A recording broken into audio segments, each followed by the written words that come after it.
स्वागत है आपका हमारे इस वीडियो में, जहाँ पर हम हमारे मेगा प्रोजेक्ट सीरीज का ये अगला वीडियो आपके सामने प्रस्तुत करते हैं। और यहाँ पर top 10 mega projects in Andaman and Nicobar islands के बारे में हम बात करेंगे। और ये सीरीज की पहली यूनियन टेरिटरी है। 836 आइलैंड से बना हुआ Andaman and Nicobar union territory हमारे भारत का छुपा हुआ खजाना माना गया है, क्योंकि गवर्नमेंट इस आइलैंड के ग्रीन इकोसिस्टम को बचाने के चलते कभी भी यहाँ पर टूरिज्म और डिफेंस क्षेत्र को बहुत बड़ा इन्वेस्टमेंट नहीं दिखा पाई। लेकिन इस आइलैंड की कीमत पूरी दुनिया अब जान चुकी है और इसके स्ट्रेटेजिक लोकेशन की वजह से भारत डिफेंस, इंटरनेशनल ट्रेड और टूरिज्म इन सेक्टर्स को ये बहुत मदद कर सकता है। ये जानने के बाद आज इसके डेवलपमेंट के लिए बहुत सारे काम चल रहे हैं। इस सीरीज का जो पहला वाला भाग था वहां पर हमने कुछ ऐसे प्रोजेक्ट्स के बारे में बात की थी, जैसे कि कुछ आइलैंड्स को कनेक्ट करने वाले ब्रिजेस, साथ साथ पोर्ट ब्लेयर का नया इंटरनेशनल एयरपोर्ट टर्मिनल वगैरह, जो कि आज के डेट में कंप्लीट हो गए हैं और लोगों के लिए सुपुर्द हो गए हैं। और आज हम नए प्रोजेक्ट्स के बारे में बात करेंगे। तो ये है 4 ऐसे प्रोजेक्ट्स। पहला है गलथिया बे इंटरनेशनल कंटेनर ट्रांसशिपमेंट टर्मिनल। यहाँ पर इसे ICTT के नाम से भी जाना जाएगा और ये बेसिकली एक 14.2 मिलियन TEUs कैपेसिटी वाला एक पोर्ट टर्मिनल होगा। बेसिकली दोस्तों, अगर हम देखें हमारे देशों के बीच में होने वाले ट्रेड को, तो चाइना से जो कई सारे शिप्स वगैरह जाते हैं वो स्ट्रेट ऑफ मलाका में से गुजरते हैं, जो कि अंडमान निकोबार आइलैंड से काफी पास वाले रूट से होता है। अब यहाँ पे स्ट्रेट ऑफ मलाका के अंदर से शिप्स गुजरने की वजह से सिंगापुर को एक बहुत बड़ा एडवांटेज मिलता है कि यहाँ पर कंटेनर्स का ट्रांसशिपमेंट हो पाए। बेसिकली जो कंटेनर्स होते हैं वो पॉइंट टू पॉइंट भी नहीं जाते। बेसिकली शिप जो है बहुत सारे कंटेनर्स लेके चलती है।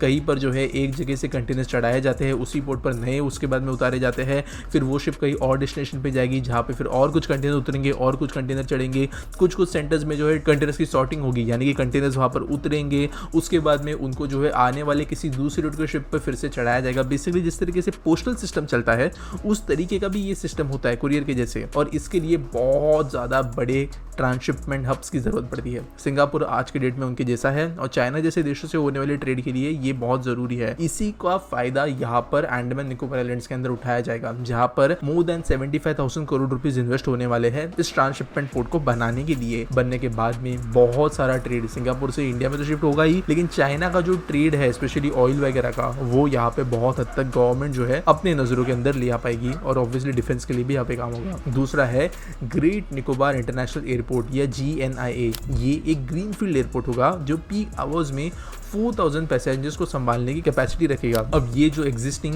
वीर सावरकर इंटरनेशनल एयरपोर्ट है पोर्ट ब्लेयर में, उससे थोड़ा अलग होने वाला है।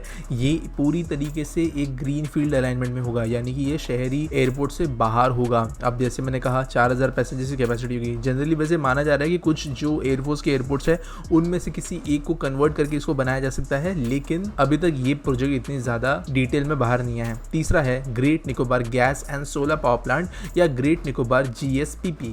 ये पावर प्रोजेक्ट कुल 16,610 हेक्टेयर्स ऑफ लैंड में फैला हुआ और 450 मेगावाट आवर की जनरेशन कैपेसिटी रखेगा। अब दोस्तों, आपको मैं एक अनफॉर्चुनेट ट्रुथ के बारे में बताता हूँ। कुछ सालों पहले, इनफैक्ट 2015-16 से पहले, जो अंडमान निकोबार आइलैंड्स थे, यहाँ पर पावर जनरेशन के सोर्सेस नहीं थे। इनफैक्ट लक्षद्वीप की हालत तो और ज्यादा बुरी थी, फिर भी अंडमान निकोबार आइलैंड में कुछ तो हो जाता था। लेकिन यहाँ पर बेसिकली अगर आपको बिजली चाहिए तो अपने अपने जनरेटर्स होना जरूरी था यहाँ पर। इसके वजह से ऑब्वियसली जो लोग पैसे कमा सकते हैं, डीजल वगैरह अफोर्ड कर सकते हैं, वही लोग बिजली के साथ रहते थे। और सोलर वगैरह बहुत लिमिटेड था क्योंकि उसके लिए भी कैपेसिटी रखती थी कि गवर्नमेंट के जरिए कोई पावर जो है ज्यादा हद तक पहुंची नहीं जाती थी, स्पेशली इंटरनल एरियाज में। और ये आजादी के इतने दशकों बाद की हालत थी, इतने एक स्ट्रेटेजिक प्लेस के लिए बिजली भी नहीं थी। तो यहाँ पर अभी इसी को देखते हुए रिसेंटली छोटे छोटे ग्रिड लेवल पे सोलर पावर प्लांट्स बनाए गए हैं। इंटरनेट भी यहाँ पर बहुत बड़ा इशू था। इनफैक्ट एक बार जब मैं जॉब के लिए फर्स्ट टाइम लोगों को ढूंढ रहा था, तब एक पर्सन मेरे सामने ऐसे आए थे जो सिर्फ इस लेवल पे मेरे लिए काम करना चाहते थे, जहां पर मैं उन्हें सिर्फ और सिर्फ इंटरनेट का पैसा दूं और उसके बदले में वो जो है मुझे काम करके देंगे। तो इंटरनेट की हालत भी इतनी खराब थी। तो ये कनेक्टिविटी के हिसाब से जो है गवर्नमेंट ने रिसेंटली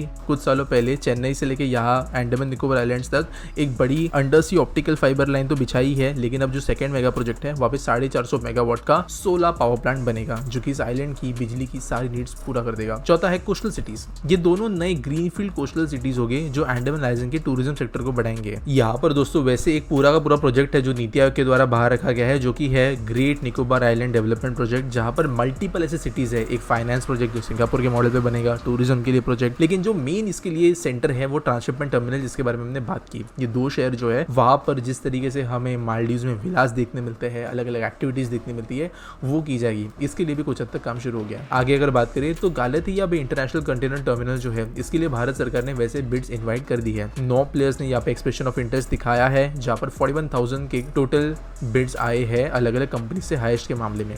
बे ऑफ बंगाल में स्थित यहाँ पर उम्मीद जताई गई है कि ये जो $5 बिलियन या 41,000 करोड़ का इन्वेस्टमेंट होगा ये पब्लिक प्राइवेट पार्टनरशिप के जरिए कंप्लीट किया जाएगा टोटल प्रोजेक्ट कॉस्ट के लिए। वैसे ये प्रोजेक्ट 1970s में पहली बार प्रस्तावित किया गया था, लेकिन अभी जो आज मैंने प्रोजेक्ट्स मेंशन किए इनमें से सबसे ज़्यादा आगे यही प्रोजेक्ट है। उम्मीद करता हूँ वीडियो अच्छी लगी होगी। लाइक करना, चैनल को सब्सक्राइब करना। मिलेंगे अगली वीडियो में।